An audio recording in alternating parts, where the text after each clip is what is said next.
Boa tarde. Hoje nós iremos falar sobre o programa Cybers, o satélite sino-brasileiro de recursos terrestres.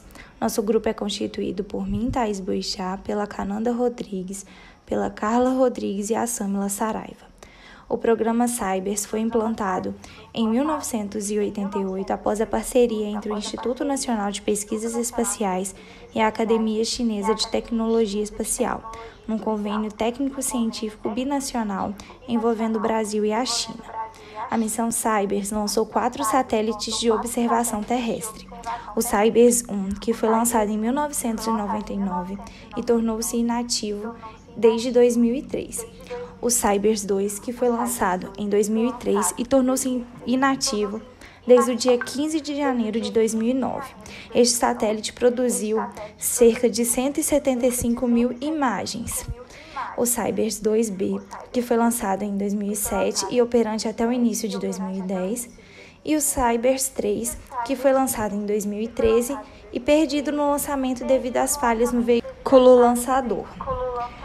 O Cybers 4, que foi lançado em dezembro de 2014. Inicialmente, o programa previa o desenvolvimento e a construção de apenas 2 satélites de sensoriamento remoto. E devido ao sucesso da missão, em 2002 foi assinado um acordo para a continuidade do programa, que já prevê o lançamento de mais um satélite, o Cybers 4A. A busca por meios mais eficazes e econômicos de observar a Terra motivou o homem a desenvolver os satélites de sensoriamento remoto. Mas os altos custos dessa tecnologia tornam os países em desenvolvimento dependentes das imagens fornecidas por equipamentos de outras nações. Na tentativa de reverter esse contexto, os governos do Brasil e da China assinaram no dia 6 de julho de 1988 um acordo de parceria para o desenvolvimento de um programa de construção de 2 satélites avançados de sensoriamento remoto, denominado o Programa Cybers. Com a união de recursos financeiros e tecnológicos entre o Brasil e a China, um investimento superior a 300 milhões de dólares, foi criado um sistema de responsabilidade dividida, 30% do Brasil, 70% da China, tendo como intuito a implantação de um sistema completo de sensoriamento remoto do nível internacional. No final da década de 80, o governo chinês traçava diretrizes para o desenvolvimento intensivo em vários setores, entre eles a indústria aeroespacial. Com o emprego de novas tecnologias, os chineses emergiram de 2 décadas de isolamento para elevar o nível de suas competências científicas e tecnológicas. Já no Brasil, o avanço nos diversos programas de satélites da Missão Espacial Completa Brasileira incentivava as pesquisas na área. O interesse em convergir os avanços espaciais em aplicações industriais visava fortalecer a economia interna e facilitar a busca por novos parceiros internacionais que colaborassem nesse processo. A experiência chinesa na construção de satélites e foguetes lançadores tornou-se o grande aliado estratégico para o governo brasileiro. Em contrapartida, o Brasil trazia em sua bagagem a familiaridade com a alta tecnologia em um parque industrial mais moderno que o existente no parceiro. O programa Cybers contemplava o desenvolvimento e a construção de 2 satélites de sensoriamento remoto que também levassem a bordo, além de câmeras imageadoras, um repetidor para o Sistema Brasileiro de Coleta de Dados Ambientais. Os Cybers 1 e 2 são idênticos em sua constituição técnica, missão no espaço e em suas cargas úteis. Os equipamentos foram dimensionados para atender às necessidades dos 2 países e também para permitir o ingresso no emergente mercado de imagens de satélites, até então dominado pelos que entregam o bloco de nações desenvolvidas. Em 2002, foi assinado um acordo para a continuação do programa Cybers, com a construção de 2 novos satélites, o Cybers 3 e 4, com novas cargas úteis e nova dimensão de investimento de recursos entre o Brasil e a China, cerca de 50% para cada país. Porém, em função do lançamento do Cybers 3 ser viável apenas para um horizonte em que o Cybers 2 já tivesse deixado de funcionar, com prejuízo para ambos os países e para inúmeros usuários do programa Cybers, o Brasil e a China, em 2004, decidiram construir o Cybers 2B e lançá-lo em 2007. O Cybers 2B operou até o começo de 2010. Os satélites Cybers 3 e 4 representam uma evolução em relação aos satélites Cybers 1, 2 e 2B. Para os Cybers 3 e 4, serão utilizadas no módulo de carga útil 4 câmeras com desempenhos geométricos e radiométricos melhorados. A órbita dos dois satélites será a mesma que as dos Cybers 1, 2 e 2B. Devido à falha no lançamento do Cybers 3, Brasil e China decidiram antecipar o lançamento do Cybers 4, originalmente previsto para dezembro de 2015, para dezembro de 2014. Assim, no dia 7 de dezembro de 2014, o Cybers 4 foi lançado com sucesso na base de Taiwan, localizado a 700 quilômetros de Pequim. Para evitar ou minimizar a interrupção do fornecimento das imagens para os usuários dos programas Cybers, visto que a vida útil projetada para o Cybers 4 é de 3 anos, Brasil e China assinaram em 19 de maio de 2015 o protocolo de desenvolvimento e lançamento de um novo satélite, o Cybers 4A. O protocolo complementar foi aprovado pelo Decreto Legislativo número 142, de 25 de agosto de 2016, e promulgado pelo Decreto Presidencial número 8.908, de 22 de novembro de 2016. O satélite Cybers 4A foi idealizado a partir da disponibilidade de diversos equipamentos e modelos de voo reserva fabricados para os satélites Cybers 3 e 4, que, mediante ao êxito da integração e lançamento do Cybers 4, não precisaram ser utilizados. Porém, para desenvolvimento do Cybers 4A, faz-se necessário a fabricação de equipamentos e subsistemas.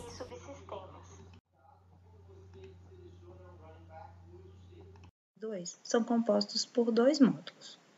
O primeiro é o módulo útil, que ele acomoda os sistemas ópticos CCDs, que é câmera imagiadora de alta resolução, e RMSS, que é imagiador por varredura de média resolução, e Wi-Fi, câmera imagiadora de amplo campo de visada, usados para observação da Terra, e o repetidor para o Sistema Brasileiro de Coleta de Dados Ambientais.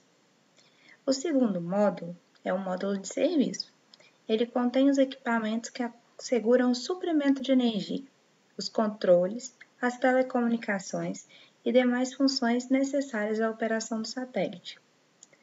O satélite Cybers 2B é muito semelhante ao Cybers 1 e 2, mas o IRMSS, ou seja, o imagiador por varredura de média resolução, é substituído pelo HRC, que é a câmera pancromática de alta resolução.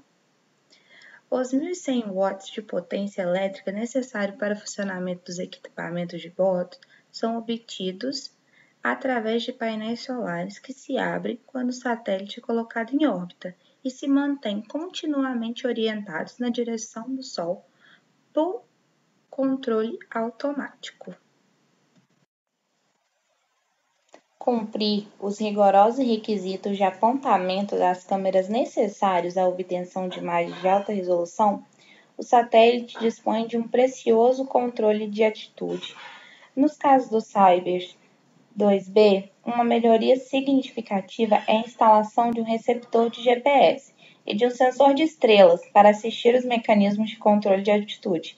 Esse sistema é completado por um conjunto de propulsores a hidrazina que também auxilia nas eventuais manobras de correção da órbita nominal do satélite. Os dados internos para monitoramento do estado de funcionamento do satélite são coletados e processados por um sistema distribuído por computadores antes de serem transmitidos à Terra. Um sistema de controle térmico ativo e passiva provê um ambiente apropriado para funcionamento dos sofisticados equipamentos de satélite. Aqui a gente tem um pouquinho das divisões dentro do Cybers 1, 2 e 2B. Então, a gente tem um módulo de serviço, um sensor de presença de sol, um conjunto dos propulsores de 20N, conjunto dos propulsores de 1N, divisória central, antena UHF de recepção, a câmera IR-MSS, antena de transmissão do IR, antena de transmissão em VHF, antena UHF TX-RX, antena de banda em SDCS, antena de transmissão do CCD. 13, antena de transmissão em UHF. 14, câmera CCD. 15, antena em bandas STT-EC. 16, o módulo de carga útil. 17, o painel solar, que é bem visível aqui pela imagem, né? O 18, a antena de banda STT-EC. 19, antena de recepção em UHF. E 20, a câmera imageadora WFI. Essas são as configurações do satélite e aqui nessa imagenzinha está tudo bem enumeradinho e explicativo em relação aos módulozinhos. No caso dos Cybers, a órbita deles é heliosíncrona, a uma altitude de 778 km, perfazendo aproximadamente 14 revoluções por dia. Nesta órbita, o satélite cruza o Equador sempre na mesma hora local, 10h30 da manhã, permitindo assim que se tenham sempre as mesmas condições de iluminação solar para a comparação de imagens tomadas em diferentes dias. O satélite faz a cobertura da Terra em 26 dias. Esse é o tempo necessário para se ter imagens de todo o globo terrestre, com suas câmeras CCD e RMSS, que possuem campos de visada de 113 km e 120 km, respectivamente. Com a câmera WFI, que consegue imagiar uma faixa de 890 km de largura, o tempo necessário para uma cobertura global é de 5 dias. No entanto, no Cybers 2B, não haverá mais a disponibilidade da IRMSS. Em seu lugar é instalada a câmera HRC, que é a câmera pancromática de alta resolução, com pixels de 2,7 metros em uma banda larga no visível. Como o HRC cobre uma faixa de apenas 27 km, é adotado uma sistemática espacial de imageamento de modo a que um país tenha cobertura completa em alta resolução a cada 5 ciclos de 26 dias. Imageamento, ou seja, a cada 130 dias. A cada ciclo de 26 dias, todo o território é coberto pela CCD, que tem 113 km de largura de faixa de imageamento, mas apenas uma parte é coberta pela HRC, que são aqueles 27 km.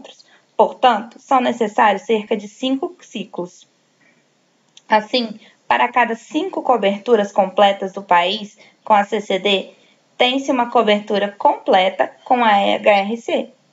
Isso é, conseguido por meio do movimento de rolamento do satélite, movimento do satélite em torno do eixo paralelo à direção do voo a cada 26 dias, que para os usuários usados a CCD não sejam prejudicados por esse movimento do satélite, realiza-se concomitantemente um movimento de espelho de visada lateral desta câmera, de modo a compensar o movimento aplicado do satélite, como a gente vai ver no próximo slide.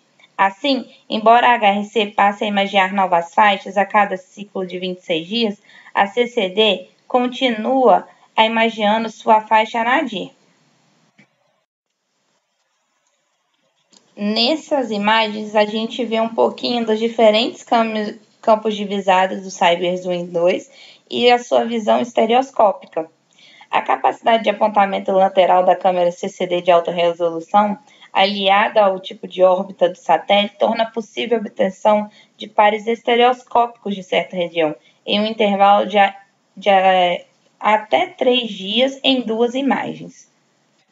De Cybers 1, 2 e 2B. Eles são equipados com câmeras para observações de todo o globo terrestre, além de um sistema de coleta de dados ambientais. São sistemas únicos devido ao seu uso de câmeras que combinam características diversas para resolver a grande variedade de fenômenos que ocorrem em escalas temporais e espaciais típicas de nosso ecossistema. Os satélites Cybers 1, 2 e 2B caracterizam-se por estar em uma órbita síncrona com o Sol, a uma altitude que a gente já falou de 778 km, completando 14 revoluções da Terra por dia. Esse tipo de órbita é tal que o satélite sempre cruza o Equador às 10h30 da manhã, para que sempre se tenha uma imagem daquele local no mesmo dia, no mesmo horário, para que se possa fazer uma comparativa efetiva. Uma característica importante dos Cybers 1, 2 e 2B são a diversidade de câmeras com diferentes resoluções espaciais e frequência de coleta de dados. Então, a gente vai ter o imageador de amplo campo de visada, HFI, que é Wide Field Imager. Câmera HFI produz imagens de uma faixa de 890 km de largura, permitindo a obtenção de imagens com resolução espacial de 260 metros. No período aproximadamente de 5 dias, obtém-se uma cobertura completa do globo. A gente também tem a câmera imageadora de alta resolução, CCD, High Resolution Camera. A câmera CCD fornece imagens de uma faixa de 113 km de largura com uma resolução de 20 metros. Essa câmera ela tem a capacidade de orientar seu campo de visada dentro de mais ou menos 32 graus, possibilitando a obtenção de imagens estereoscópicas de certa região. Além disso, qualquer fenômeno detectado pela HFI pode ser focalizado pela câmera CCD para estudos mais detalhados, através de seu campo de visada, no máximo a cada 3 dias. A câmera CCD opera em 5 faixas espectrais, incluindo uma faixa pancromática de 0,51 a 0,73 micrômetros. As 2 faixas espectrais HFI são também empregadas na câmera CCD, para permitir a combinação dos dados obtidos pelas 2 câmeras. São necessários 26 dias para a cobertura completa da Terra. A gente também tem o imageador por varredura de média resolução, IRMSS, o Infrared Multispectral Scanner. A câmera de varredura IRMSS tem 4 faixas espectrais e estende o espectro de observação dos Cybers até o infravermelho termal. O IRMSS produz imagens de uma faixa de 120 km de largura com uma resolução de 80 metros, 160 m do local, 160 metros no canal termal. Em 26 dias obtém-se uma cobertura completa da Terra, que pode ser relacionada com aquela obtida através da câmera CCD. Esta presente nos Cybers 1 e 2, mas não no Cyber 2B. Neste foi incluído a HRC, como eu já falei. A câmera pancromática de alta resolução, que é essa que está no Cybers 2B, que é a High Resolution Camera, opera numa única faixa espectral que cobre o visível e parte do infravermelho próximo. Está presente apenas no Cybers 2B. Produz imagens de uma faixa de 27 km de largura com uma resolução de 2,7 metros, que permitirá a observação com grande detalhamento de objetos da superfície. Como sua faixa de cobertura de 27 km, serão necessários 5 ciclos de 26 dias para que os 113 km padrão de CCD sejam cobertos pela HRC. Assim, a cada 130 dias será possível ter uma cobertura completa do país para ser correlacionada com aquela obtida pela câmera CCD, que neste período terá coberto o país por 5 vezes.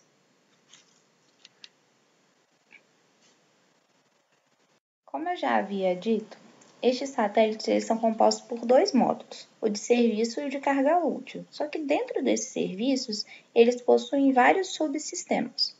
O módulo de serviço tem a função de assegurar o suprimento de energia, os controles, as telecomunicações de serviço, a supervisão e as demais funções necessárias à operação do satélite.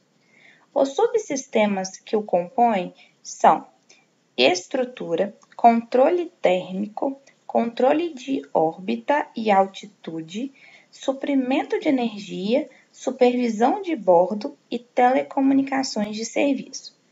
Já o módulo de carga útil, que tem como função acomodar as câmeras, os transmissores de dados de imagem, o gravador e o repetidor de Sistema Brasileiro de Coleta de Dados Ambientais, os subsistemas que os compõem são a câmera CCD, que é a câmera imageadora de alta resolução, a câmera IRMSS, que é a câmera imageadora por varredura de média resolução, a câmera WFI, que é aquela câmera imageadora de amplo campo de visada, um transmissor de dados de imagem, um repetidor do Sistema Brasileiro de Coleta de Dados Ambientais e monitor de ambiente espacial, que aí só vai mudar no subsistema de carga útil do Cybers 2B a câmera IRMSS pela substituição pela HRC.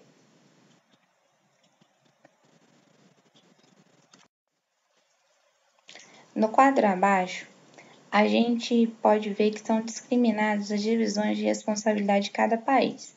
As figuras mostram os subsistemas das empresas nacionais participantes nas construções dos satélites Cybers 1, 2 e 2B.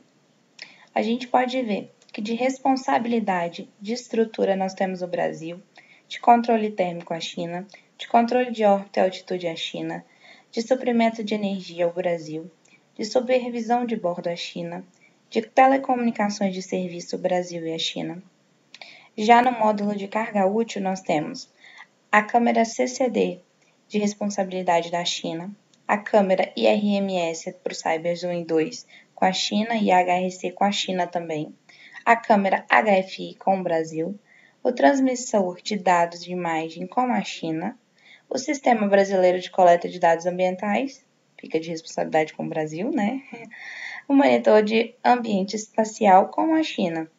Além de fornecer os subsistemas sob sua responsabilidade, o Brasil também forneceu equipamento para alguns subsistemas sob subresponsabilidade da China, a saber, a Central Terminal Night, CTU, a Remote Terminal Night, RTU, e para o subsistema de supervisão de bordo, a SSPA para o subsistema transmissor de dados de imagem, Attitude on the Orbit Control Computer, ROCC, para o subsistema de controle de órbita e altitude. Nestes próximos 2 slides, a gente vai estar vendo a subdivisão desses terminais dentro do satélite, como é que eles vão estar funcionando e como são os fornecedores nacionais, né, aqueles de responsabilidade do Brasil.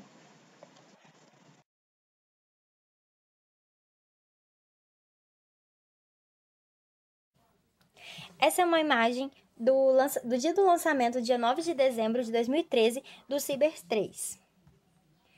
Devido ao sucesso dos Cybers 1 e 2, os governos decidiram em novembro de 2002 dar continuidade ao programa, firmando um novo acordo com o desenvolvimento e lançamento de mais 2 satélites, os Cybers 3 e 4.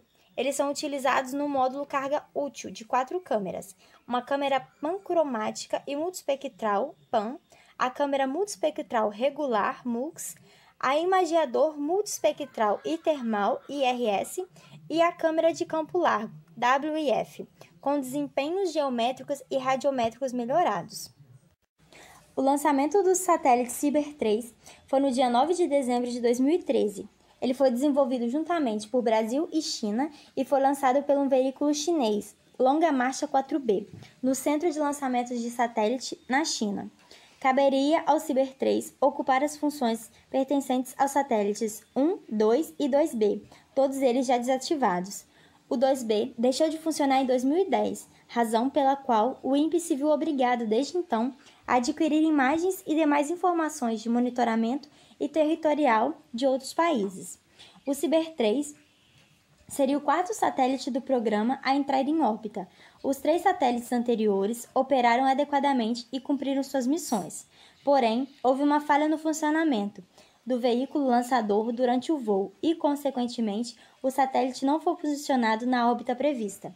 O motor de propulsão do lançador chinês foi desligado 11 segundos antes do previsto, o que impossibilitou que o equipamento atingisse a velocidade mínima para ser mantido em órbita. O fracasso foi confirmado por técnicos chineses. A velocidade mínima horizontal para manter o satélite em órbita era de 7 a 8 km por segundo. A velocidade atingida foi inferior a esse parâmetro, o que o equipamento atingiu cerca de 720 km de altitude. O INPE soltou um comunicado horas depois do lançamento para confirmar o fracasso da missão, dizendo que o CIBER-3 provavelmente retornou ao planeta, uma maneira otimista de dizer que o satélite caiu em algum lugar. Se tivesse entrado em órbita, o equipamento iria mapear e capturar imagens de regiões agrícolas e de pontos de desmatamento. Aqui tem uma imagem de como foi o percurso do foguete que transportava o satélite. Por volta de 1 hora e 26 minutos, o foguete decolou. No terceiro estágio, ele foi desligado 11 segundos antes do ideal. Com menos impulso, ele foi liberado a 720 km de altitude. O satélite chegou a abrir o painel solar e enviar informações à Terra. No entanto, com altitude e velocidade insuficientes, ele perdeu a altitude e reencontrou-a na atmosfera, sendo destruído pelo atrito com o ar, por volta de 4 horas e 30 minutos pelo horário de Brasília. O Centro de Comando da China confirmou o fracasso da missão. Após a falha do lançamento, Brasil e China decidiram antecipar o lançamento do CIBER-4 em 1 ano, sendo lançado em 7 de dezembro de 2014, com sucesso na base de Taiwan, localizada a 500 km de Pequim. CIBER-4. As atividades de montagem, integração e testes (AIT) do satélite foram realizadas nas instalações da CAST, em Pequim. Após o AIT, o satélite foi desmontado e transportado para o Centro de Lançamentos de Satélites de Taiwan, TSLC. Nas instalações, o satélite foi novamente montado em sua configuração de voo, integrado o veículo lançador.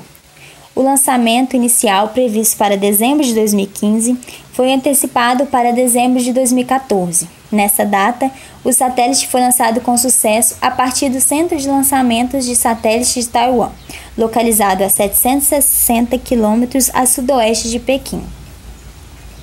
Os dados do CERBES-4 servem para monitorar desmatamento, verificar desastres naturais, a expansão da agricultura e das cidades, entre outras aplicações.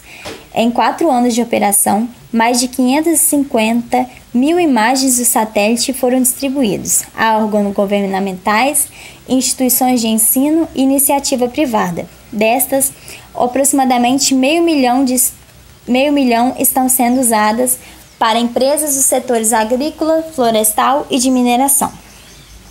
O programa é gerenciado pela Agência Espacial Brasileira, a AEB, e Administração Nacional Espacial da China, CNSA, tendo como executores técnicos o INPE e a Academia Chinesa de Tecnologia Espacial, CAST. O CERBES-4 é um satélite de classe mundial, que leva a bordo 2 câmeras brasileiras, MUX e WFI, e 2 chinesas, PAN e IRS. A câmera MUX possui resolução de 20 metros, revisita de 26 dias, 4 bandas no visível e infravermelho próximo, produzindo imagens coloridas RGB de alta qualidade, compatíveis a apps, produzidas pelos melhores satélites de sua classe em todo o mundo. A câmera HFI de campo largo de 900 km possui resolução de 63 metros, imagens também coloridas RGB e uma revisita de 5 dias, o que faz dela a mais utilizada em aplicações como o monitoramento em tempo real de desmatamento. A câmera chinesa PAN possui resolução em RGB de 10 metros e 5 metros, quando usada em modo pancromático. Já a IRS possui bandas no infravermelho médio e termal. O programa CIRBES é uma das mais importantes iniciativas pela capacitação e crescimento no mercado de alta tecnologia no país. Suas imagens beneficiam o sistema de gestão do território do próprio governo, a pesquisa nas universidades e desenvolvimento das empresas privadas, que geram emprego e renda com tecnologia espacial. A família de satélites de sensores remotos, CIRBES, trouxeram significativos avanços científicos no Brasil. Praticamente todas as instituições ligadas ao meio ambiente e recursos naturais são usuárias das imagens. Essas imagens são usadas em importantes campos, como no controle de desmatamento e queimadas na Amazônia Legal, o monitoramento de recursos hídricos, áreas agrícolas, crescimento urbano, ocupação do solo, em educação e em inúmeras outras aplicações. Ela também é fundamental para grandes projetos nacionais estratégicos, como o PRODES, de avaliação do desflorestamento na Amazônia, o DETER, de avaliação do desflorestamento em tempo real, e o monitoramento das áreas canavieiras, CANASAT, entre outros. As diferenças entre os satélites da primeira geração e o da segunda são apresentadas no quadro abaixo. As características são massa total, potência gerada, taxa de dados, vida útil projetado, participação brasileira. Todos eles na primeira geração são mais baixos e na segunda geração o que causa mais impacto é o aumento da participação brasileira, que adquiriu condição de igualdade com o parceiro chinês.